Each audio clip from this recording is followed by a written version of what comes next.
This is Pop Culture Yearbook. On this show, we pick pieces of pop culture that were important to us in a given year. We then discuss memories and dig into those movies, albums, shows, and more. I'm Brad. I'm Pete. And I'm Jeff.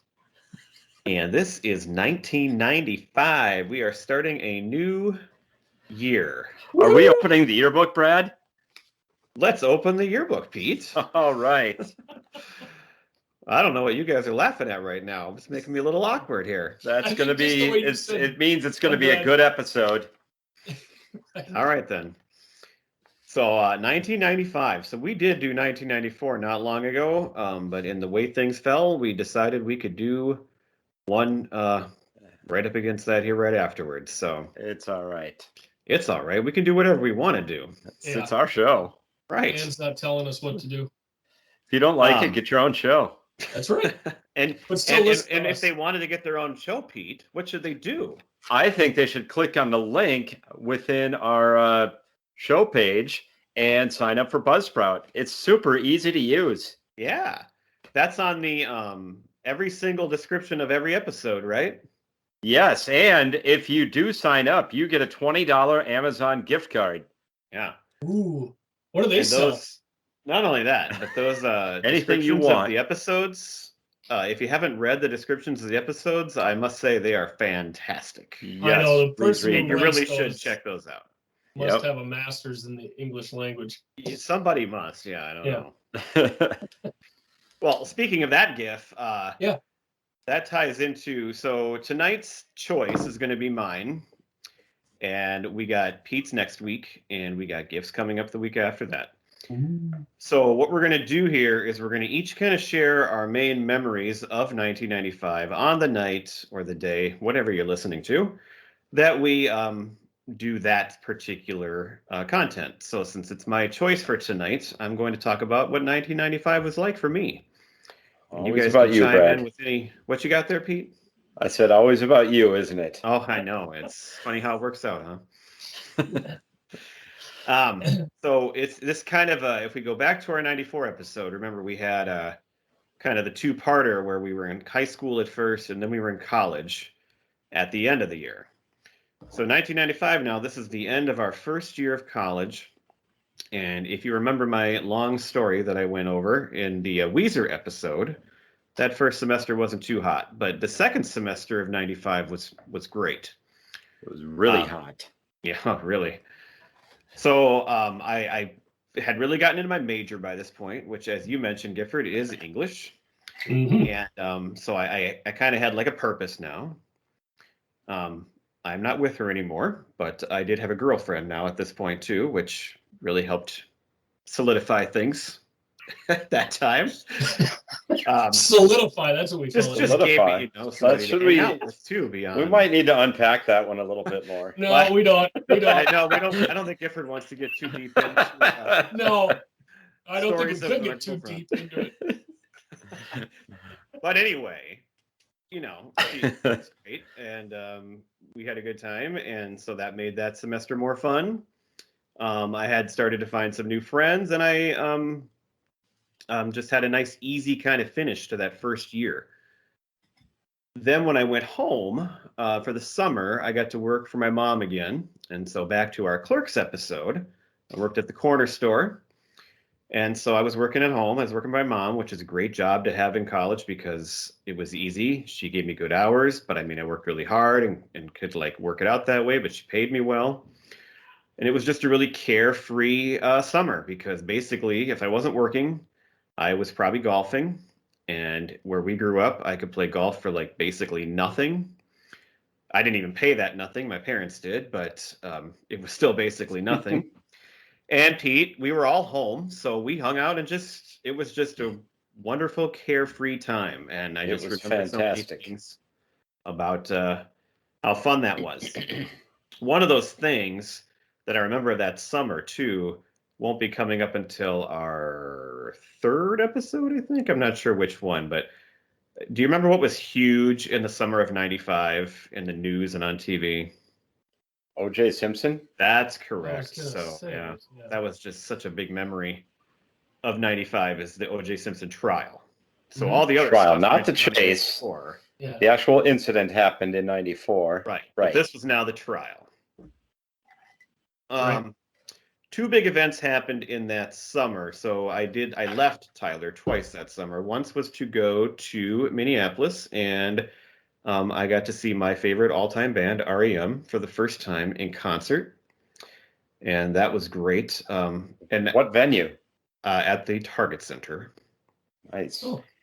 And I was really sad because I wasn't going to go. Like, I wanted to go to the concert, but I never got tickets. I don't remember if I tried or if I just couldn't, figured I couldn't make it work or whatever. And so this ties into working for my mom. So that morning of the concert, I mean, I'm in Tyler, 4 hours away. I know the concert's going to happen. Our friend Larry calls me up and says, "I just won That's two a brother tickets." Larry. Never mind. My best friend Harry. Yes. Never mind. Thanks, young MC. Actually, he didn't win the tickets. What happened was there were two guys, I don't even know why, but on KKCK, Marshall Radio. Oh, yeah.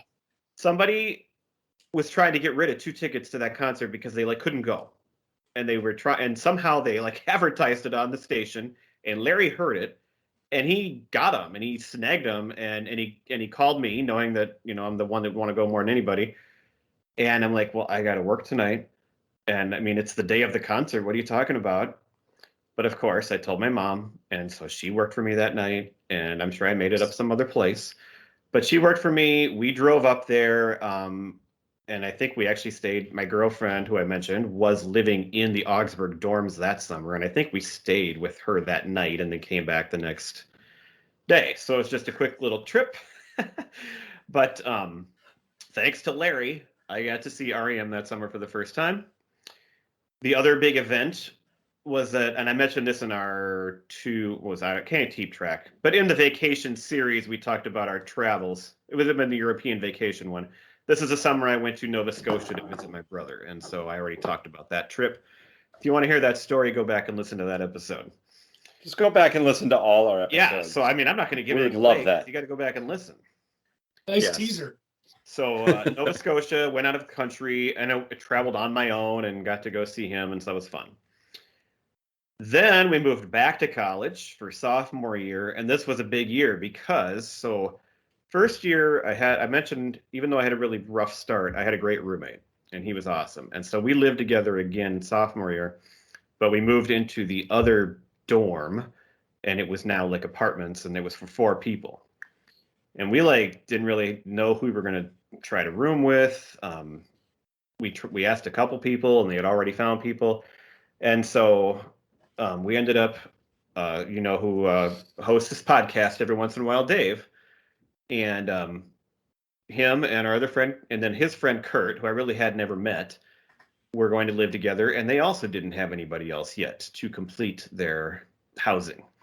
And so we asked Dave, not even knowing him that well, but he's a nice guy. We're going to ask him, and he was all into it. And Is he though? Well, Pete, you kind of have European vacation frenemy relationship with him. We've got a friendly rivalry. It's all in good-natured fun. But anyway, what happens with the Petersons? That's right. When we decided to live together, I really wasn't that good of friends with Dave yet. He was just a guy that was friendly that I hung out with a little bit. But that, was one of those big lucky life events because he became one of my all-time best friends, and he became one of your guys' all-time best friends, and that's right. The rest is history. So awesome. That first, couple months is really getting to know each other and everything, but by the end of that year, it was this guy is great. I love this. This is my new group situation that I'm going to be with now. I think I just learned that you lived with Run Amok for a year. I didn't realize that. You didn't know that? No. Really? It's news to me. Of course, my mind is failing, but yeah. Well, then, so this would tie it. This would. I'd been in that apartment a couple of times. I knew that. This would jump into 1996, so I won't go into. But the problem after this year was over, Kurt left Augsburg and went. I don't know if he went to a different college or if he just decided to go to work. I can't remember exactly. And Dave decided to transfer back up to Concordia Moorhead, and so all these new friends I had, they all left. It's all falling apart. Take a hint. But we all survived through that. Anyway, when I look back on this year and I compared it to 94, which was a rough, the end of 94 was rough.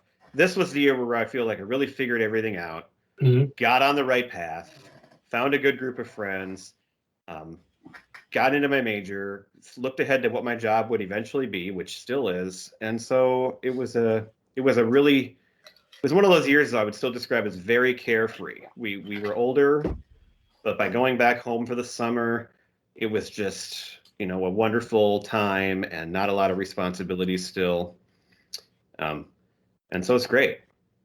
And then when I did move back to college, I also started my new job, which was to work at Best Buy. So my other big event of that year was getting a real job in college and started working at Best Buy in the fall of '95. So I didn't know your mom owned a Best Buy store. no, that's not the case, Giff. Oh, she didn't. Okay. So that's all I got for those memories. Any other snarky comments or questions you want to throw in there? No, we are saving our snarky comments for later. All right. Yes. Well, I will get some written down so I don't forget when it's your turn. Absolutely. Okay. They just come naturally to you. All right. This then ties into my choice for tonight. And I chose, and at first I wasn't sure, if I would stick with this, but I chose Chris Isaak, the album Forever Blue. The reason why I didn't know if I should pick it is because I think most people know who he is, at least people our age. Yep.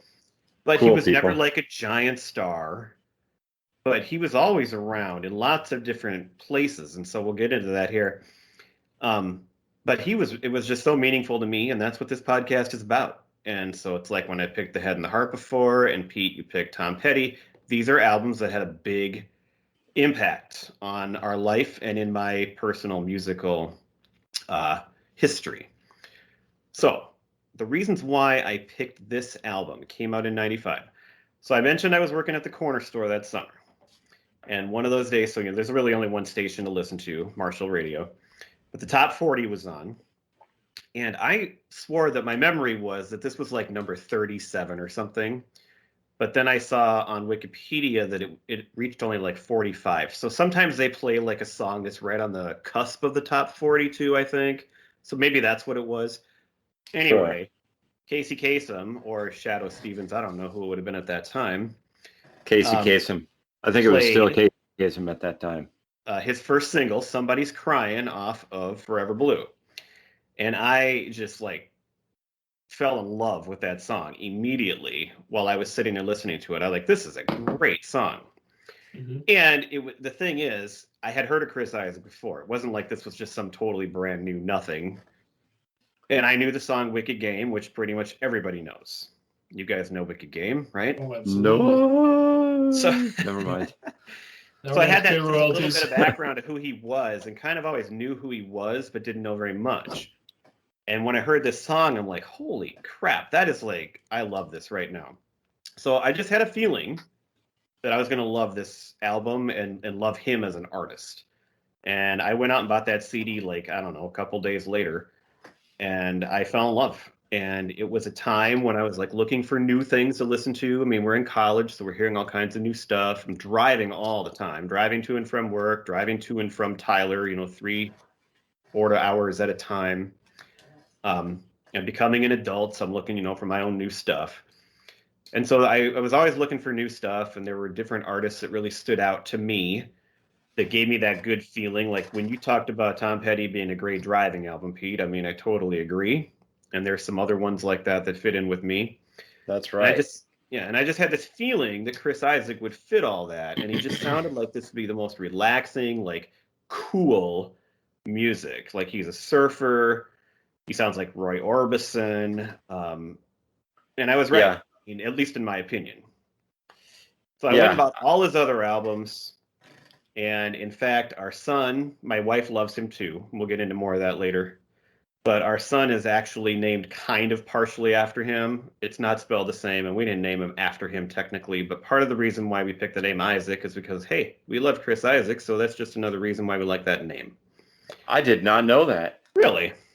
Well, I knew his name is Isaac, but I didn't put together that you named him partially after Chris Isaak. Yeah, it's kind of the same. So my daughter's name is Isla, and we didn't name her after Isla Fisher, the actress, but we saw the movie Definitely Maybe, and we Okay. saw the credits afterwards, and my wife is pregnant, and we hadn't picked a name yet, and we saw the name Isla Fisher on the credits, and we're Huh. like, Isla, wow, that's a cool name. And we both knew right away that was going to be the name. So Isaac and Isla, they're two both eyes going together. they're both, let's just say that they are Indirectly. influenced by Oh, celebrities, there you go. Sure. not named after celebrities. Okay. So anyway, I went and bought the whole catalog. I still listen to them to this day. Re-listening to this CD for the first time in a while was just revelation, because holy crap, it's good. And like, I always knew that, but I didn't remember just how I've listened to it probably 10 times in the last just couple of days, and I loved it. So that is why I picked this album, and I'm going to turn it over to you guys to see if you have anything you want to throw in right there.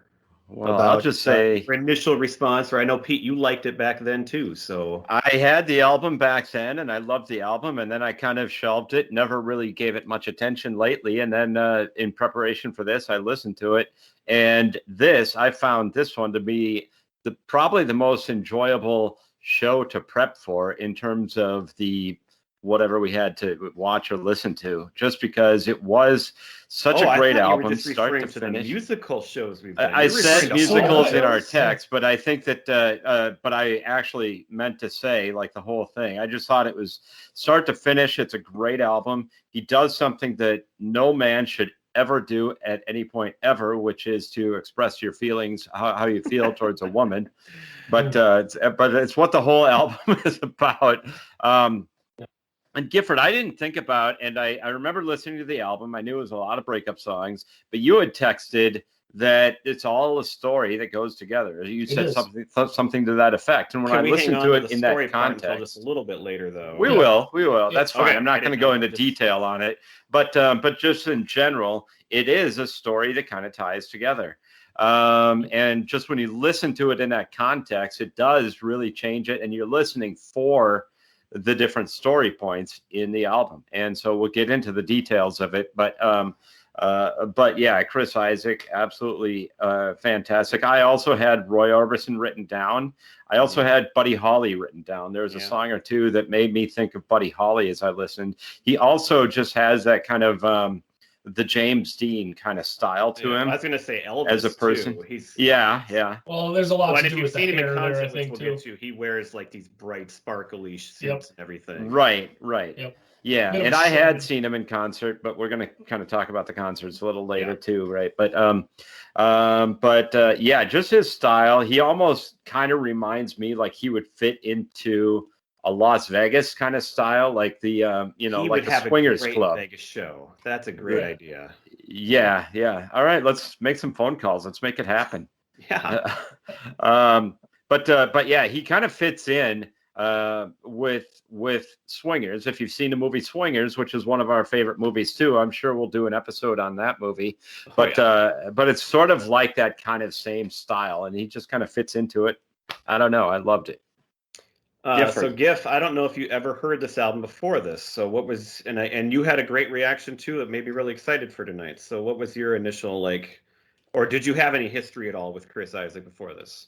Well, I'm a radio play. Did you have a history with Chris Isaak? Yeah, well, because if you did, that would be amazing, and now would be the definitely the time to bring that up. Well, and I mean, we're separating our memories, for I'll do my memories in a couple, but sophomore year, Chris and I roomed together. No, I'm just kidding. So I'm a radio play guy. I didn't own a lot of pop albums growing up. I was more of a country guy. So the Chris Isaak songs I know are the ones I know from the radio. So Somebody's Crying, Baby Did a Bad Thing, those. So you did know those songs before? I knew those songs from before. But, you guys are much bigger music heads than I am.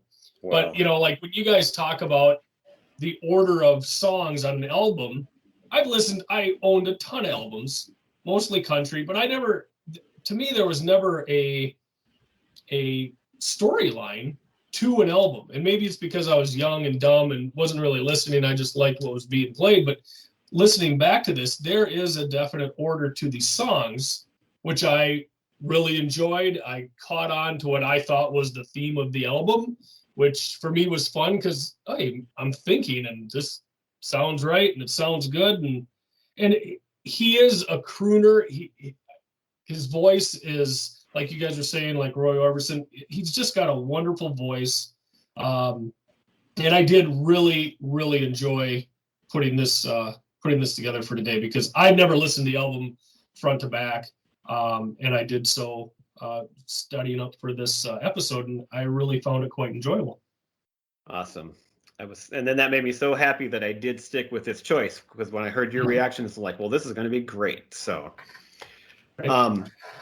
the next thing I want to just go through some stats. So, like I said, I didn't know a ton about him, and he never was like a giant star, but he's a really well-known guy. And so some of these things I found actually made me realize probably even more than I ever gave him credit for. But so this album reached 31 on the Billboard Top 200. So not terrible, pretty good actually. Right. But actually, what it surprised me that I didn't realize, it was a platinum album. It sold 1.2 million copies. So I mean, that's a big album, and I didn't realize it was that big. And that's nothing to sneeze at. Happy to hear that. It was also Grammy nominated, and I didn't remember this either. So it was nominated for Best Rock Album. Yep. And it lost to Alanis Morissette, which is like the biggest album of the year. So. Yeah, Jagged Little Pill was enormous. But the fact that it was nominated for that, I thought, that's awesome. That's great. And then the song Somebody's Crying was also nominated for Best Male Rock Performance. And that lost to one of our previous discussions, Tom Petty, for You Don't Know How It Feels. Yeah, you can't feel bad about losing to either one of those two. But so two Grammy nominations. Just an honor. Over 1 million sold. Yeah. And then I just a couple more things. So he went on to have also a lot of TV appearances and movies. So he had a show on Showtime called The Chris Isaak Show, which basically was about him and his band. And it's a show that I never got to watch because I never had Showtime. And it's a show that I always kind of thought I should go back and watch because I'm sure you can find it now, or I should have probably could have got it on Netflix discs at one point. Do you know what years it was on? I think early 2000s. Okay. Like 2001 to 4 or 5, maybe somewhere in that range. Sure. So that was a show about him and his band, more of like not like a documentary type show. It was more of I don't know if it was scripted necessarily, but it was more of just a fun show. But then I did not know he also did another show on Biography Channel called The Chris Isaak Hour, which was like interviews with a lot of famous musicians and then they would play or they'd play together. And I did watch a couple clips of that. He did with the Smashing Pumpkins. I watched him talk to Billy Corgan. He did with, I don't know, there was Stevie Nicks, Trisha Yearwood, a whole bunch of different ones. I can't remember all of them. And so 2 different TV shows that he actually were like revolved around him. And then his most notable TV appearance, probably for most people, would be the Friends Super Bowl episode where he played a singer, and Phoebe and him kind of had a thing, and so that was a big... Season 2, episode 12, which actually my wife and I are currently in the process of going through the entire Friends series, and are you? Yes, we're on season 2, like episode 6 right now, so we're going to be coming up onto that one pretty shortly. So looking forward to that. And then he's done a lot of movies too. He has a thing with David Lynch, who really likes him, and he's put him into several of his movies. But the one that I had not remembered, so I'm going through and watching a lot of movies with my son, and he really likes horror movies. But we try to watch some classics. So we watched The Silence of the Lambs a few months ago. And I'm watching this, and I'm like, holy crap, that's Chris Isaak. I didn't even know he was in it. And he's like, just for like a half a second. Or something. Yeah, he wasn't in it for very long. Yeah, it wasn't a big part, but like I thought I would know that, and I totally recognized him, but I had no idea he was there. Right now, a couple other fun facts, and then if you have anything new to add. Pete, like you, he was class president for 3 years. I had that written down. That's how and then the great ones always are. Student body president his senior year, and also valedictorian of his school. That I was not. He was a college boxer. Most people know, if they know him, he's a big surfer. Yep. And then we mentioned the many comparisons to Roy Orbison, Elvis, and others. Oh, and then the one other thing I wanted to throw in too, He also recorded one of my favorite Christmas albums of all time. When he came out with a Christmas album, I'm like, this is a marriage made in heaven. He is perfect for Christmas music, and that is a CD that I listen to every single year, and it's awesome. Noted. Yeah. Yeah. So check it out. All right. Do you guys have any? Did I do them all and steal them, or do you have any other? I did have a couple. Now, you mentioned Silence of the Lambs, but he was actually not in the movie, but his song was in the movie. Baby Did Bad Bad Thing was one of the songs on the Eyes Wide Shut Yes, soundtrack. I remember that in that movie. Yep. And also the song Forever Blue, and actually I think most of the entire album was inspired by a letter that he planned to write to his ex-girlfriend. Oh, He really? was planning on writing the letter, and he wrote it and rewrote it like 10 times, and he just couldn't ever put it down, couldn't ever work up the courage or whatever to send it. But then he realized as he was reading the letters that he had his next album right there. And so that's why it's all a breakup album, and it's all about this one girl. He never did send a letter, and he was quoted as saying, well, I hope she hears the album, I guess. Wow. I mean, it was a breakup album, and he'd been with her for 3 years, I think, but I did not know that other part about the letters. That's really cool. Yeah. I came across that his father's family is from North Dakota. He's from California, but the father's family is from North Dakota, and I think the mom is from like California or something. And that's really what I had for the fun facts. It was hard to find a whole lot of fun facts on this one, like I normally am able to. Sure. But those are pretty fun. Gifford, you got anything to add? Well, I've just got a couple. Regarding the Eyes Wide Shut with Baby Did a Bad Bad Thing, I read a thing that while Kidman was on set, she was listening to music like in between takes and whatnot, and Kubrick heard her listening to this song, and that is why it's in the movie. Oh, I didn't know that either. I don't know if it's true. I read it on the internets. But, hey, it sounds like it's true. Right. It's on the internet. We're going to go with it. Right. And then also that video was directed by Herb Ritz, who directed Wicked Game as well. Oh, I didn't know that either. Well, we know about Wicked Game, but I did not see the video, but I heard it's like a super sexual video, is it not? Yes. Baby did watching bad this thing. sexy woman, and he's like, they're separated, so it's not like Wicked Game where they're all over each other. Like he's watching her through TV, and he's just pacing around because he can't handle it, and so. And from what I took from the video is that's his girlfriend. And he's watching her do this bad thing. Right. Well, that makes sense. Yeah. And I do love that in his videos, he has models in them. It's always a great thing. Baby Did a Bad Thing. Yeah. I can't say the lovely woman's first name, but Costa is her last name. Somebody's Crying had Jennifer Rubin in it. I got to watch that one too. Well, he definitely brings in some beautiful. Helena Christensen is the famous Wicked Game one. It actually, you say that about that he cannot have her. That's actually not a theme just for that song. It's the theme for the whole album, right? Because it's like the different songs are like he's seeing her, and he just cannot, convince her to come back to him, and that's what he's going. That's what is going through in his head, is that he's probably fantasizing about her coming back, and all of that kind of stuff. One question that I was going to I did try to look up. I couldn't find anything. So speaking of this girlfriend, and obviously he did want some kind of commitment probably there at some point, because I've seen him in concert, and we'll get to that later. But he just he comes across as like the all-time bachelor, and I don't know if he ever's been close to marriage or anything, or had girlfriends since. You never really heard about him with anybody else, or. I'm just wondering if he ever came close, if he has had if he's with anybody, and it's just, he's very private.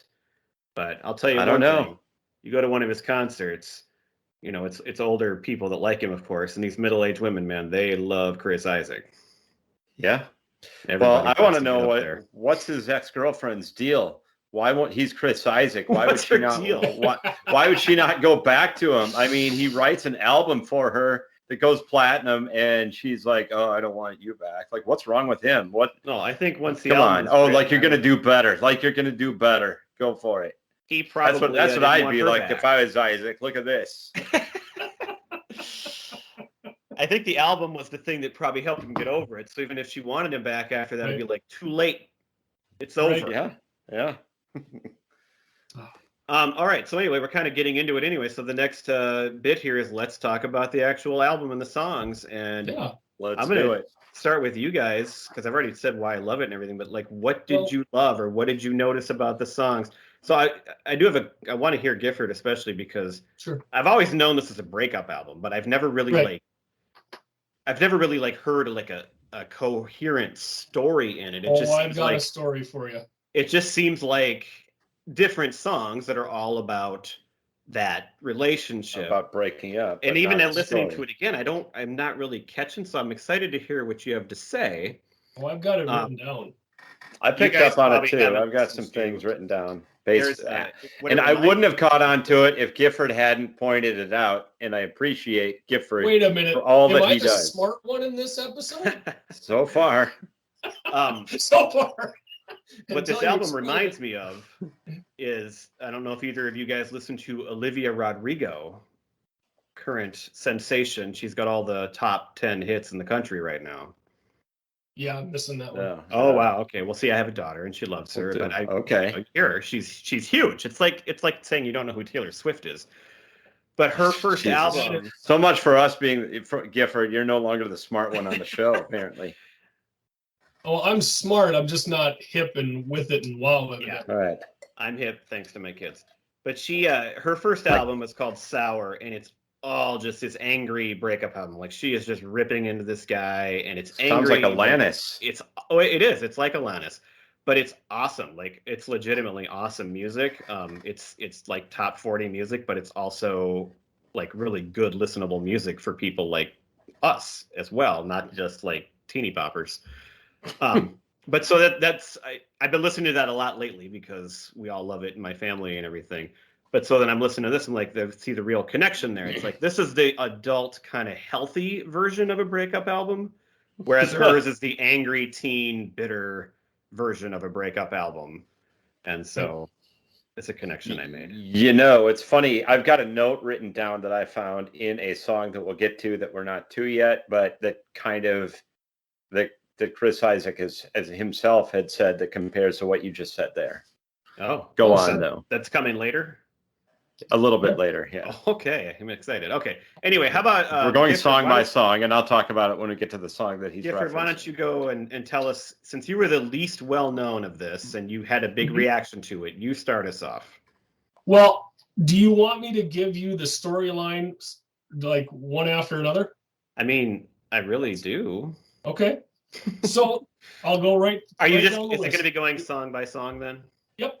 Okay. Well, we should go song by song and talk throw in about our each comments song. about the song. Okay. So Pete, sorry. first- What'd you say, Pete? I was just saying, go song by song, and we each throw in our comments about the song, Okay. Okay. Sorry, that's what I. and we'll be good. Yeah. So very first song, Baby did a bad thing. So you know what happened? His She cheated on girlfriend him. Did a bad thing. So that's really it. That's the beginning of the story. And talk about a fantastic opening song. That song just kicks. It's awesome. Not that I have a lot to go off of because I'm not a huge Isaak fan, but that is my favorite song of his. I listen to it over and over. It's just that driving beat. The way he goes between the deep voice and the falsetto. Yeah. And it's just a lovely song. It just kicks you right in the head. It's awesome. Yeah. So second song, Somebody's Crying. So they did a bad thing. Now he's crying. She's lying, as it says in the song. So things are kind of he's suspicious at this point, and he's not feeling too good about it. Here is where go ahead. Here is where the comment I was just alluding to. So the song "Somebody's Crying," it's about somebody secretly being hurt, but he cannot express it. And so he's keeping it only to himself. And he himself said that it's similar to when you're a kid, you hear that that somebody likes you or whatever, and that's how feelings get across. Like, rumors get spread and everything. But as an adult, it's totally different, and it's more about withholding your feelings, and there's no good way or no way to know for sure if somebody else actually likes you and how somebody else is feeling about you. So at home, somebody's crying for you and you don't even know it. That's kind of the explanation that I came across that he gave for this song. So kind of like what you just said, it's a healthier adult version, but is it really healthier? It's different because overall, you cannot express. He works through things throughout the album. I mean, there's a lot. Yeah. Right. But there's an argument to be made that may not be even healthier. And again, at this point, song is just fantastic. I mean, it is like, to me, one of the most perfect pop songs. It is just so listenable. It never sounds old. It sounds great. And it's like to me, I mean, he's got a lot of great songs. Obviously, I love tons of his songs, but this is like the signature. You want to learn about him, start with that one right there. To me, and I was going to say cornerstone of the album, this song. Well, it was signature the first song single, is the same thing. Yes. So I totally understand the story for these first two, and I knew what you were going to say there. The next one is where I kind of get lost. I'm not really sure. So the third I totally get it. Third song is Graduation Day. So this song, by the way, was in the movie Beautiful Girls and was on that soundtrack. Which you guys are much more which takes place in Minnesota. Yes. Which I'm not as familiar with, but yes, I did write down that it was in Beautiful Girls. So this is Graduation Day. Graduation is the end of something. This is the end of the relationship. Now it's over. He understands, and they have to break up. They're graduating to ending the relationship. So that's what I kind of was figuring today as I was listening to it, but I didn't know if I was right. So I don't trust myself. Well, and there's a lyric. Exactly I had a different take on it. There's a lyric in there that says, had to end that way. So this is the end. The relationship's done at this point between the two of them. Pete, I would love to hear I thought it was that he was like they were high school sweethearts, and I thought he was looking back on memories, and one of those big memories was graduation day, and just looking back on all the memories that they had together, and that was the key, one of the key moments of their lives.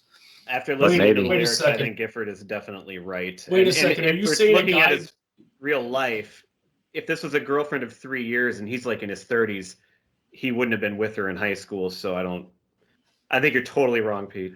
Okay, hold on thank you. Pete, are you telling me thank you for your honesty? A guy who only listened to this song once could be wrong with his opinion? Wait, that doesn't seem right. I got to go back. I'll take a closer look at the lyrics, and I'm sure but as I listened to it today, that's exactly what I thought it was. Gifford said, but I just, I don't know. So okay, you're right. 4. I think you're right. Song number 4, "Go Walking Down There." Another banger. Oh God, such a good song, man. Yeah. It picks up a little bit. So he's walking around seeing other couples. So at this point, he's really missing her, and he's wishing he had somebody else like everybody else has. So yeah, so that's basically him wishing that now not necessarily that he wants her back. He just wants to be happy like other couples. So he wants somebody, not necessarily her at this point. And outside of the big ones that we've already mentioned, this is definitely one of my favorite songs on this album. Well, it's a little more up, it's a little quicker. It's a banger, man. Yeah. Well, for some reason, you're right, and I think the only thing that I would add to that is that I got the impression that he was going specifically to places where they had memories together. See, now, Pete, I'll agree with you on that one for sure. Yeah. Good, thank God, that's salvation. But then at the end, as well. but then at the end, it's like where he picks it up and he goes, "Look at all you happy." I'm not going to sing it, but there's anger there. It's like it's like Dave Grohl can express anger much better than Chris Isaak can, but that's his expression of anger in that part of the song. Just because you Well, scream louder doesn't make you express it any No, better. but I'd agree with Okay, Pete on that. differently and more aggressively. Let me put it that way. I would It's agree pretty with Pete in aggressive that too, but anyway. he Yeah, wants- but for I Yeah. know what you're Yeah. saying. yeah. he's jealous of the people while at the same time being pissed that they have what he wants. Yeah. So there's that anger in there. Yes. I totally Speaking of agree with Olivia that. Rodrigo, there's a song called Jealousy, Jealousy, and it's like the best song on her album. And it's all about the looking at other girls, even people you don't even know, and just being so obsessed with them. And that's what this song is kind of like then. Hey Pete, do we have 2021 yearbook open as well? Hey, I'm just trying to Let me keep go things- find it. I got to go to my yearbook library. trying to bring in a new demographic here. Get these So- youngsters. So now we get on to song 5. Don't They're leave me hipping on. and they're hopping. Oh, never mind. Go.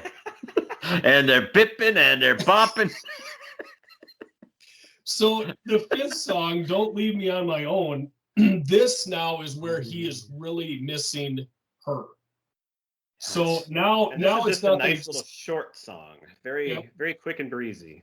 but Yeah. it's not as if he wants just any woman. Now he wants her back, and to me this is the equivalent of the late night "you up" text, because he really wants to get back with his Interesting. ex at this point. Yeah, My notes here, I had the loneliness is really setting in at this point, and he's just desperate to hear something back. He's waiting for the phone to ring, which I don't think that's actually a lyric, but he's waiting for her to write a letter to him, which I think is. And then it just never does. And we've all been there, right? Like where you're just watching the phone, hoping for it to ring, and then it just doesn't. And he's like begging her to come back. yep, yep. I don't know. Um, I've been there. Have you been there? Have you guys been there? I guess me neither. Of Anyway, go on. course. Pete, I've been there. I'm usually the one leaving. No. So the 6th song, one thing I found interesting with Things Go Wrong, and I don't know if it was in all the other songs, but this one to me was interesting because the guitar notes alternated in stereo between right and left at the beginning of the song.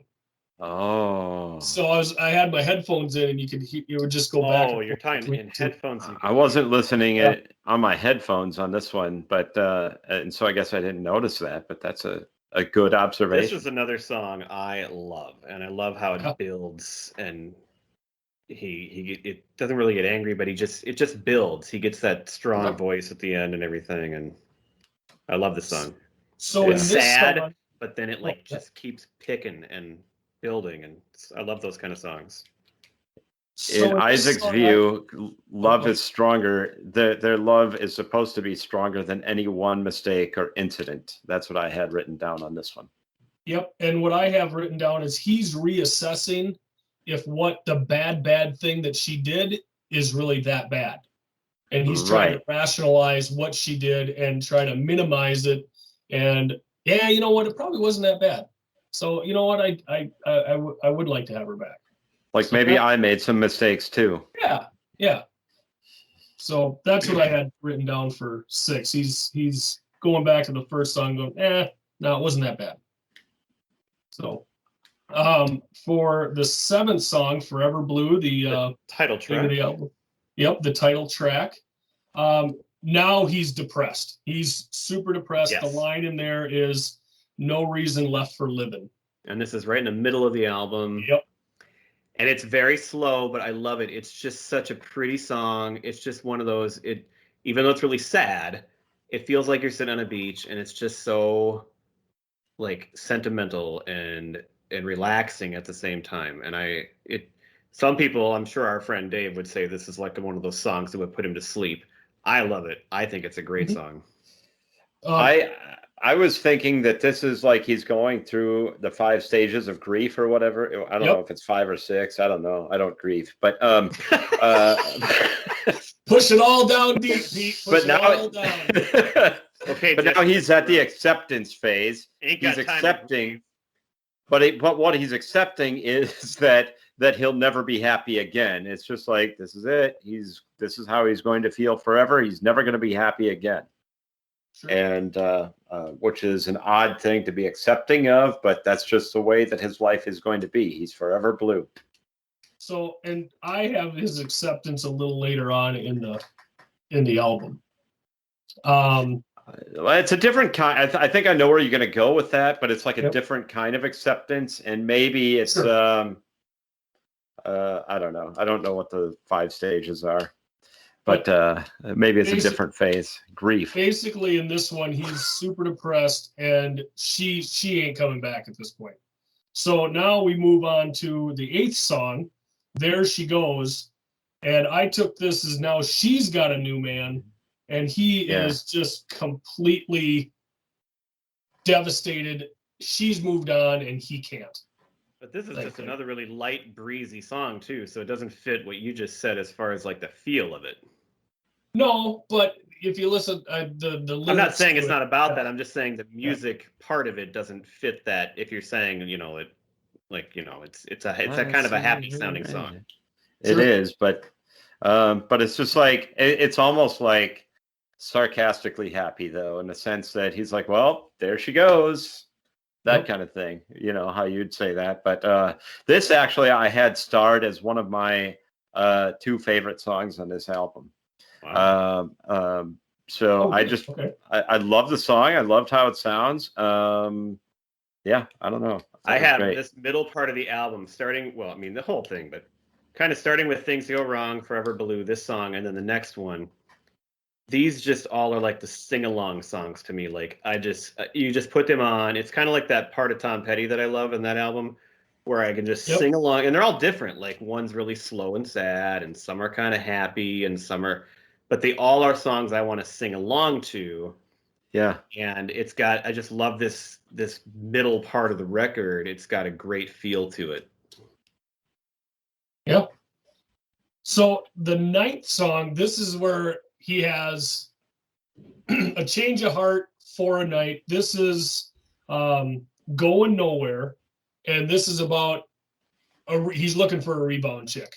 This is going out to the bar at night, getting drunk, and looking for a palate cleanser, if you will. But he's still and this has depressed. My favorite line on the album.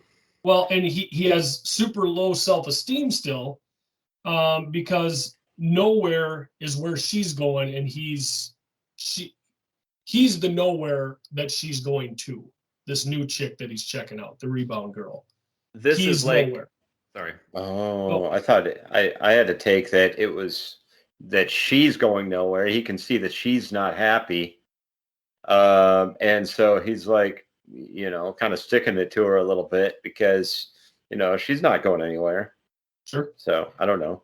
Like Go Walking Down There. This is one of my other favorite songs on the album. Yep. And this I love the line. Up there for me too. You're the kind. That's of the other one I had better. starred. When I said 2 favorite songs on the album. Sorry. I love the line. You're the kind of a girl that looks better naked. Yeah. That's a great line, and it based on what you described, it fits the song great as far as just the whole situation of everybody's not in a good place, and so.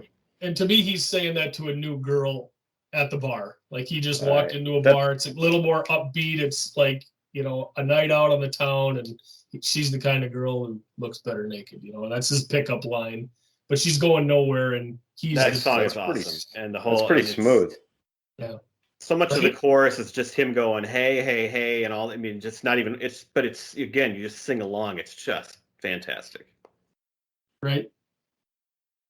So number 10, Changed Your Mind. Now he's sobered up from his night out, and he's back to being depressed about the first woman. She said she wouldn't leave, but she did. That was one of the parts of the song in there. So he's back to just being depressed about the first girl again. And this is a really slow, sleepy song, but I really like it. And it all builds to the very end. Like the last 30 seconds, he's just doing the whole, the kind of falsetto part. And it just finishes the song off and just nails it. And it's a really slow song, but it all pays off for that, just that ending, because it really has a good, strong finish. Yep. So number 11, Shadows in a Mirror, this is where I think he finds acceptance. He's still depressed, but he's trying to move on. And at this point, he knows it's over. So the shadows in the mirror, he's seeing his life with this woman, but as he's looking at it, it's fading into a shadow. It's not as clear in his mind anymore. And he's starting to move forward. Yet he's I also still love not this up. song. Yeah. This is probably the point of the album that somebody like, again, Dave, I'm sure would say that it's really dragging here, because it is slow. There's a couple slow ones in a row. But individually, I love these Dave. songs. I still like every one of them, and so, I'm okay with it, of course. Right. And then, of course, we come to the final song on the album, which is I Believe, and it's... No, it's not. There's one more after Oh, no. this. Yeah, you forgot about one. Oh, which one did I forget? The end The of end everything. of everything. Oh, I did. Holy cow. How did I forget that? Although All Pete right. just said the other day that he thought I Believe seemed like the right ending song, so... Yes, Oh, we were so talking about this. In my opinion, this would have been the perfect song to finish with, and because it is accepting and it's happy, and It's a very actually happy like song he's again. he's Very totally happy. over it, and now Yep. he's moving on. And The sun I is believe, shining. Yep. Oh, man, I the sun completely is shining. missed I believe I'll be happier. it. But then there is one more after that, and it's a nice closing song. But yeah, I agree that that happy finish seems like it would make sense. Right. Well, then please fill me in, because obviously I missed a song. You're the one with the notes on each song. I don't have specific notes about the lyrics, so. But it's called The End of Everything, so I guess it's all over. He's moving on, she's moving on, and it's done. So. Okay. It's acceptance. He's done. Right. It's over. Not going to sit and cry about it and write letters anymore. It's over. All of it. Totally beyond it. There. But is he happy about it? I got the impression that with this song that he's over it, but still not completely. Well, are you ever happy. truly happy about? I mean, I don't know. I don't experience happiness, but No grief, Or no grieving. happiness. by the way, Pete is a robot. Who's perpetually on vacation. All right. So yeah, we kind of talked about our favorites as we went to. Any other comments about any songs that you liked or that stood out? To me, it would be "Baby Did a Bad Bad Thing" was the best one. Somebody's crying. I really enjoyed "Going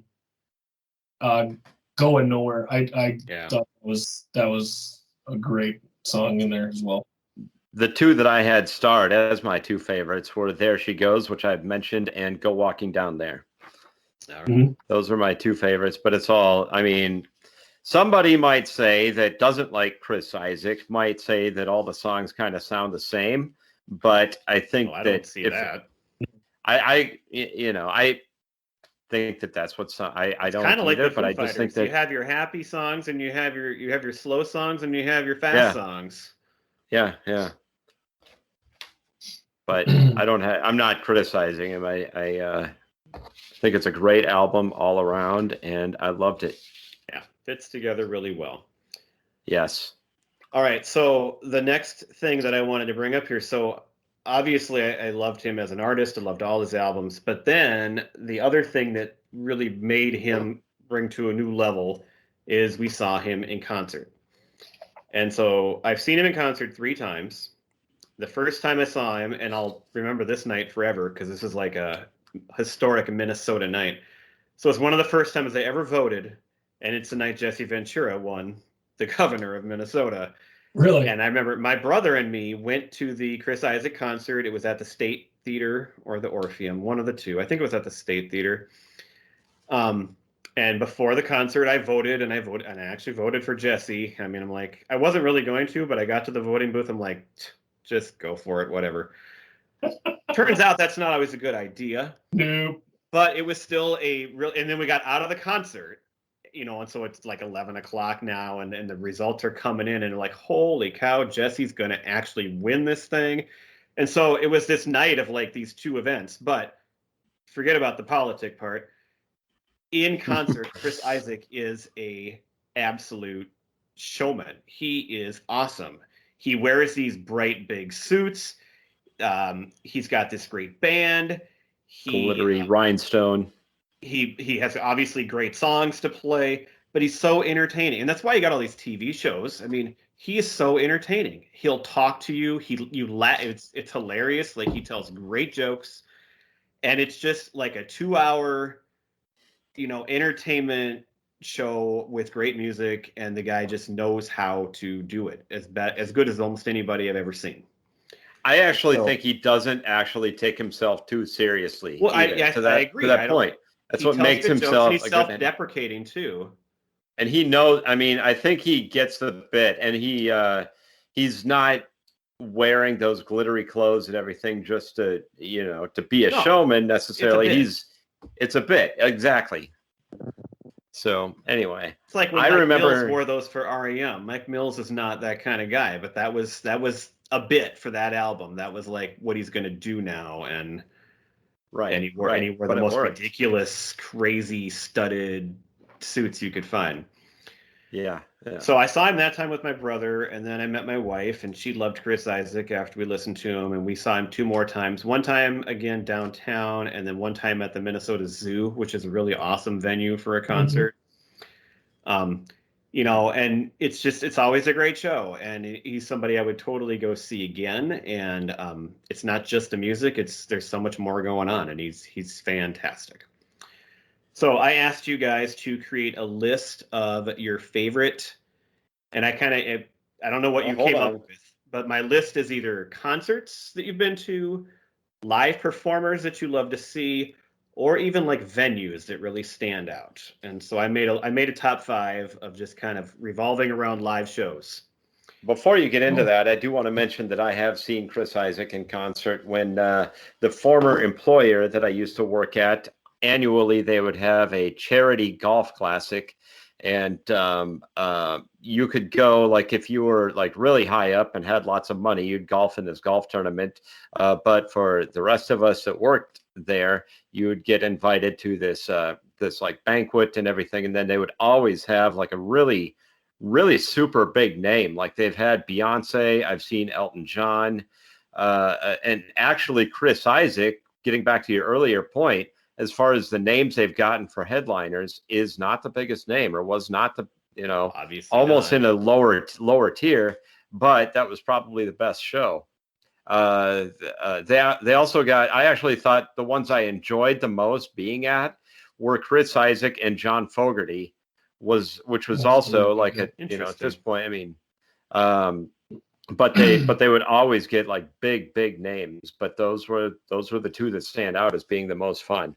So, Pete, but it was exactly what you said. He had the glittery clothes. It was a great, entertaining show. A lot of fun. While you're going, Pete, why don't you give us your list that you created? The ones that stand out, I didn't have a top 5 list per se or anything, but I do remember, and Brad, you were there, the REM concert that we went to at the St. Paul Saints Stadium, Midway Field. We've actually talked about this before. On the show we did? Yep, we did. Okay. But yeah, so that's a great one. And it turned into a monsoon, and then they were playing It's the End of the World as We Know It, as we're all trying to get out of it. There's one entrance that was about 3 feet wide that everybody's trying to funnel through, so it took forever. But that's the one that stood out at me. And I think we've also talked about the concert that we went to, the Jayhawks and Johnny Cash at the State Theater in Minneapolis. But the thing about it, and it's an intimate setting. It's those kinds of concerts are a lot more fun because rather than like a big arena. We've seen the Foo Fighters many times in big arenas. Some of the other, and First Ave is the other one that's also a small, intimate setting. That's a fun place to go. Well, that's why Chris Isaak is great for that, because he plays at the Orpheum, the State. I mean, they're bigger places, but they're not arenas, and so there's a lot of people there. It's not like First Ave; it's much bigger than that. So you're gonna have a big crowd, but it's still that intimate. You can see him; he's not that far away, and you can interact better. You go to the arenas. I mean, they're fun shows and everything, but you're going to see the jumbotrons basically, because sometimes you cannot. You don't really get a good view of what's going on, and Those are the Right. better concerts, in my opinion. Is that your Well, whole don't you list? think the acoustics would be better? Yeah, I don't have a whole lot more to add. I'll turn it over to Gifford. Okay. Sure. Well, I haven't gone to a ton of concerts, but That's why I may just try to get this into more things in case you Sure. had other. my favorite concert that I ever went to was my all-time favorite artist, Garth Brooks. I saw him at Target Center. Must have been like 97 or 8. Oh, back Somewhere then out we there. saw him when he came back like 7 years ago or so. We saw him there. Okay. Yeah, it was less than that, wasn't it? But No, it was about that. I was we still in went to college that at too the when he time. did like 9 nights in a row. Yeah, you went to the night before I went Is that right? because I remember you telling me about it. Okay. I just Go on. remember we had excellent seats. We were just off to the right side of the stage, up in the stands a little bit. So we were just above stage height and maybe like 15 rows off the front of the stage. So it was excellent seats. It was just a phenomenal concert. And I love just about everything he does except when he did that weird thing with that, trying to be that other guy, Chris Gaines. I went to a I had forgotten about that. Sorry. right. Oh my God, that ridiculous thing. I went to a country music festival in '97 with some friends. Country Thunder, I think it was in Eau Claire, Wisconsin. That was around '97. Faith Hill and Tim McGraw were just together at that point. They were the headliners, I believe, on Saturday night. The big bummer about that is we had to leave and get back for work Monday morning. So we missed John Denver on Sunday. That would have been awesome to see. Oh, man. And he died just a couple months after that. Wow. But what I remember from that concert, like Sawyer Brown was there. I always liked Sawyer Brown's music, but Neil McCoy absolutely blew me away. I thought he was one of the most entertaining. It was kind of like what Pete said. It wasn't always the biggest name that really got you up and moving. I mean, he was just energy from the second he hit the stage until the time he left. It was just awesome.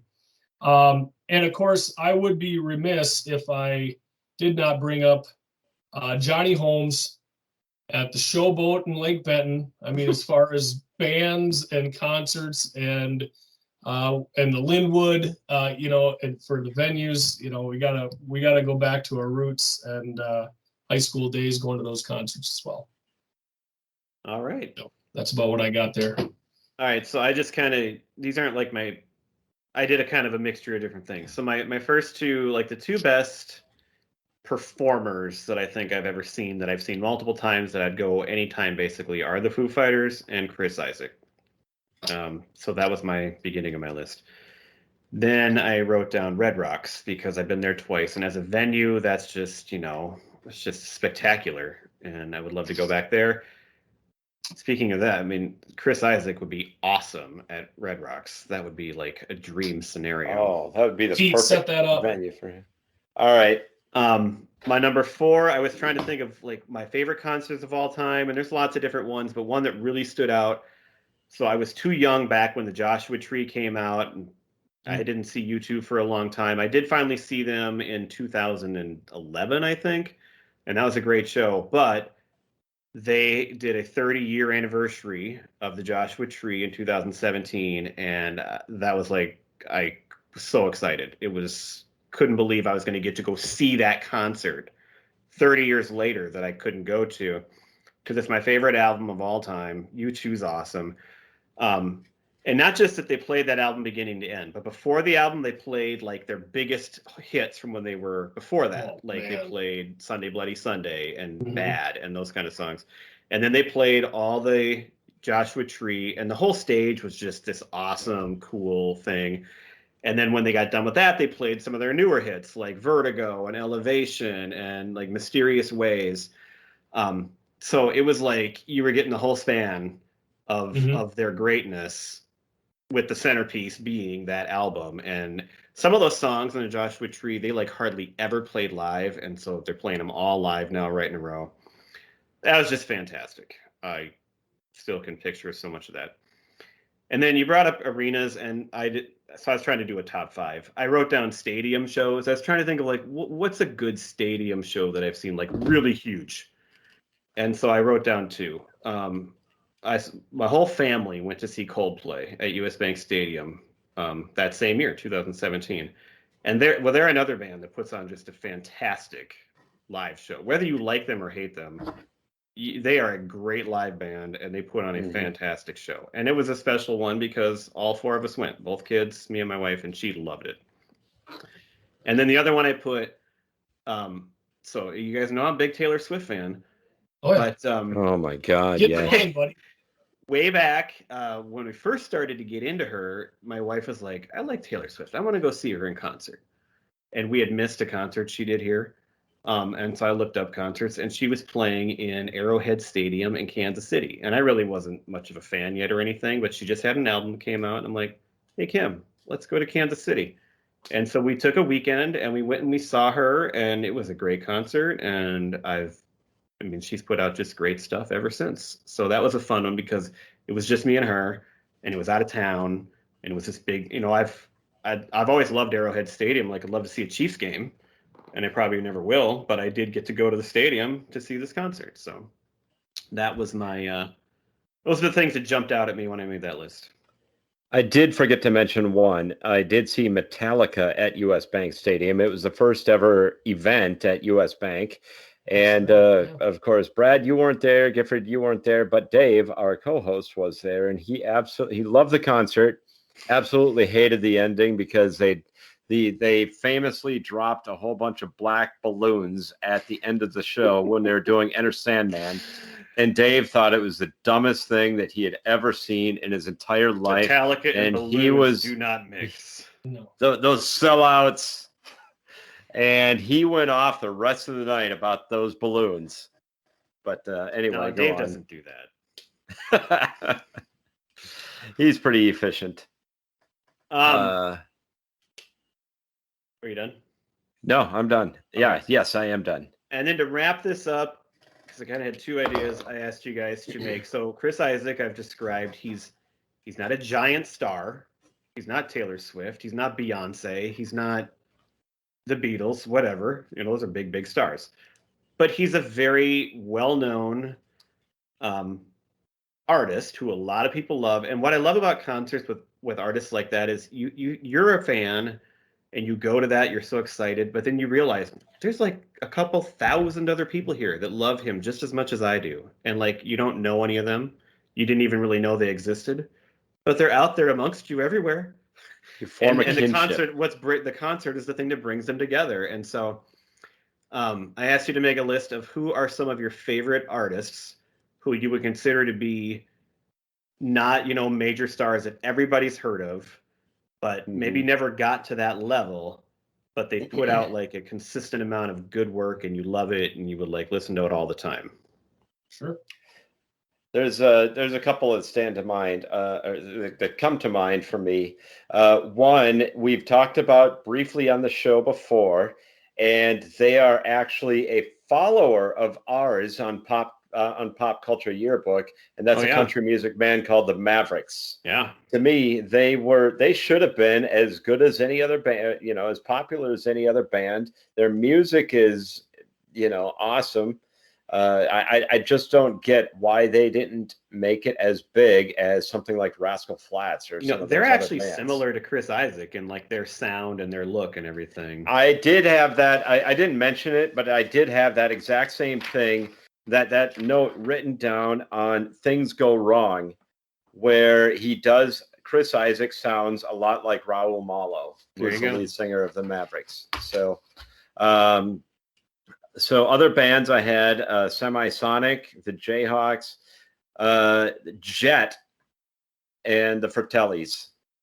Oh yeah, the Fratellis, great choice. My other favorite, underappreciated. That's one concert that we went to at First Ave with a couple of other friends. 2 great bands that are underappreciated. Blood Red Shoes, yes. Yeah, I'm going to get to them. Who also has commented and liked us back a couple of times on Twitter, but not followers like the Mavericks and Thank you, Raul Mavericks. Malo are both followers of us on Twitter, so we appreciate that. as a listener. If they do, you should too.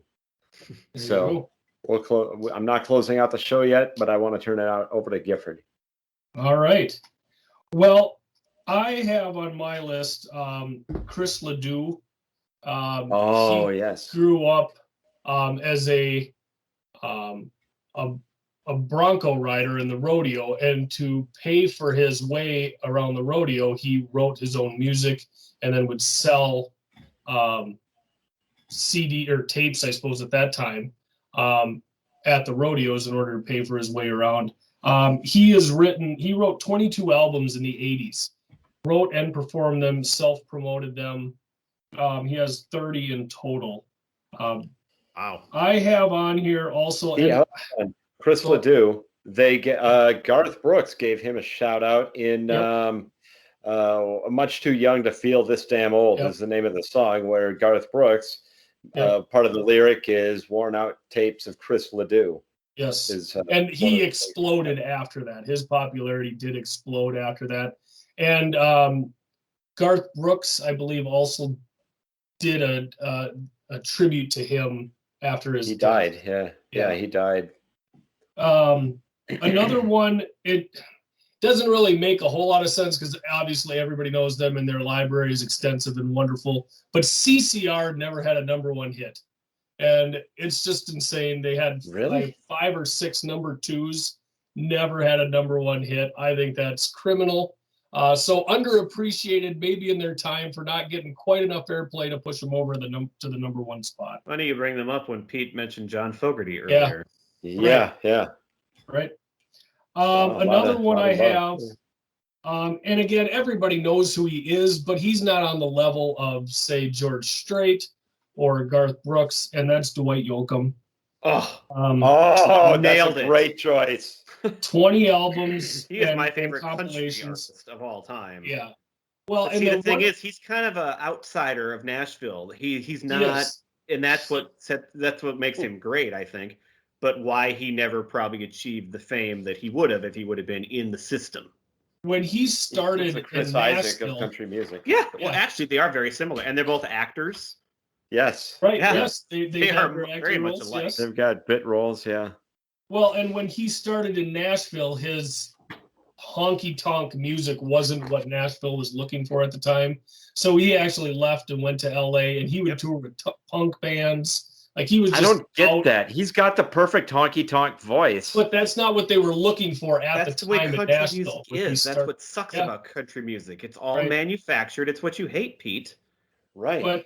Here's a guy with 5 number one albums, 12 gold and 9 platinum. He is just, his music is just absolutely wonderful. When we do our favorite music of the year later this month, his album from this year is on my list. My favorite Dwight Yoakam album came out in '95.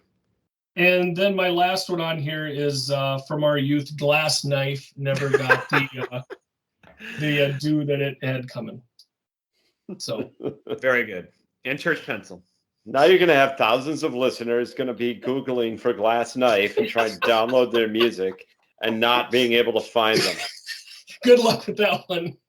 All right, I'll do mine quick here, and then you can wrap it up, Pete. So my number one is Chris Isaak. We just spent the whole thing talking about him, and he's put out, what has he got? Like at least 10 full-length albums, maybe more. I didn't sit and count them.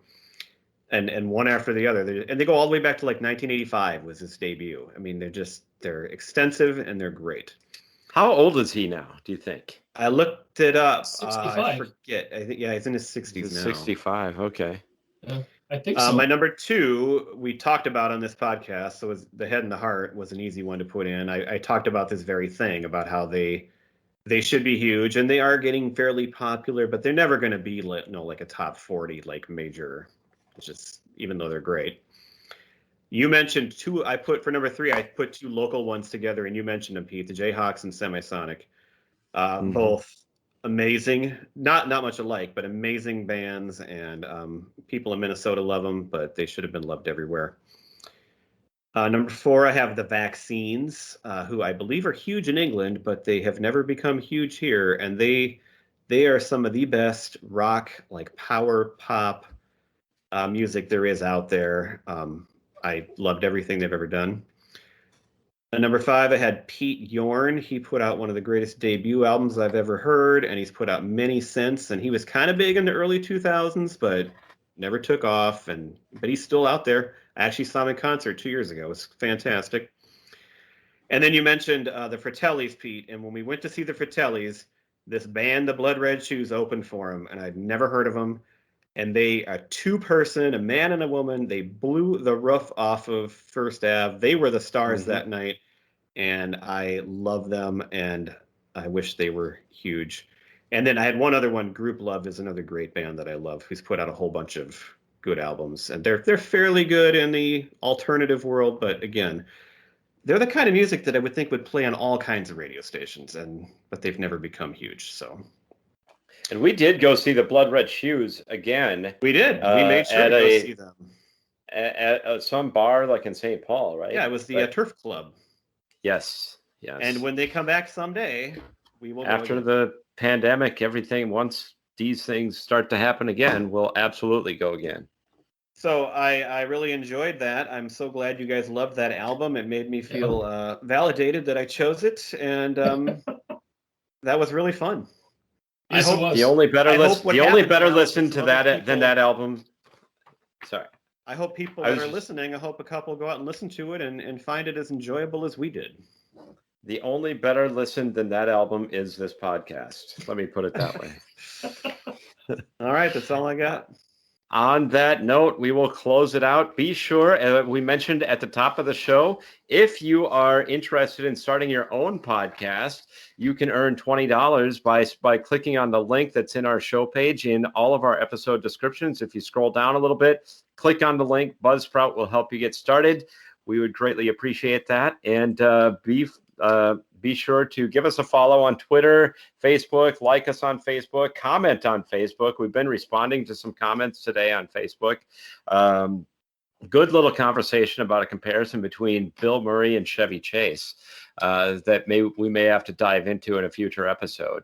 But also leave us a review on Apple Podcasts. Any of those things would be greatly appreciated.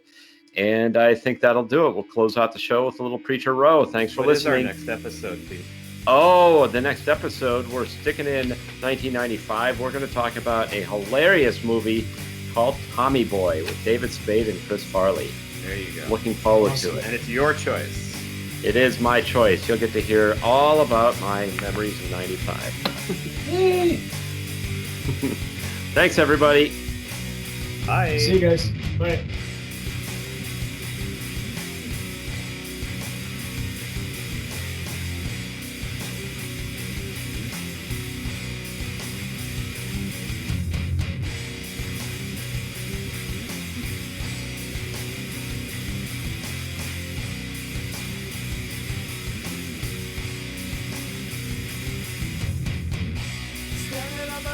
No one's here to comfort me. Sorry for what I have done. Sorry that your son is gone. 7 steps and it will be my last. Hands tied, tell me on my back. I turn and I look to you. I'm scared, but there's nothing